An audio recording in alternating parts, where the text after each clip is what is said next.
আসসালামু আলাইকুম, স্বাগত সবাইকে Laboni kitchen cooking and gardening এ। আজ আপনাদের সাথে শেয়ার করব আমার লাউ গাছের অবস্থা। এটি হচ্ছে সেই লাউ গাছ যা আমি পুঁইশাকের পটে দিয়েছিলাম। আপনাদের সাথে বেশ কিছুদিন আগেই শেয়ার করেছি যে একটি পুঁইশাকের পটে আমি লাউয়ের বীজ দিয়েছি জার্মিনেট ছাড়া।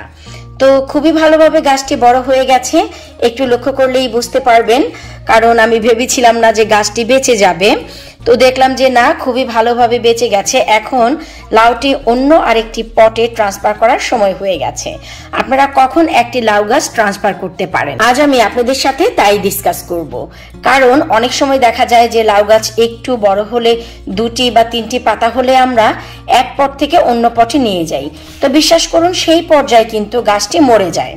একটি লাউ গাছ তখনই ট্রান্সফার করতে হয় যখন 5 থেকে 6টি পাতা একটি গাছে আসে। তো একটু লক্ষ্য করলেই দেখবেন যে এই গাছে কিন্তু মোট 6টি পাতা চলে এসেছে।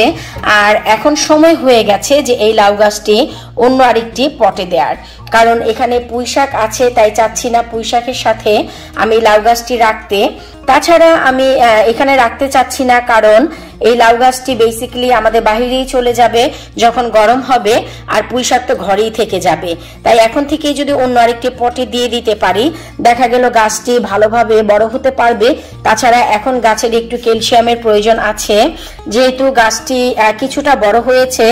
একটু লক্ষ্য করলেই দেখবেন যে কোনো পোকামাকড় এখনো পর্যন্ত ধরেনি।